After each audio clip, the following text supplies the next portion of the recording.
এলেন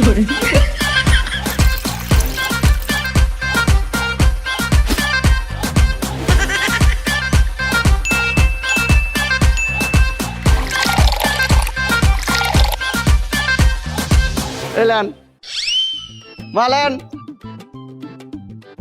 লেবুর রস খান খাইয়ে খাইয়ে মজা পান। এই মামা একটু লবণ দাও। আরে আমারে না শরবতে। ওই মামা লেবু শুকলাটা দাও তো। শুকলা দিয়ে কি করবেন? কে টাকা দিয়ে কিনছি না, শুকলাও খামু। নেন মামা আমার একটু ফাও পানি দাও তো। ওই মামা লবণ দাও, আইটু দাও, আরে আইটু দাও। এই মামা এত লবণ খাইবেন? মামা তোমার লেবু শরবতের লগে লবণ খেলে অনেক মজা লাগে মামা।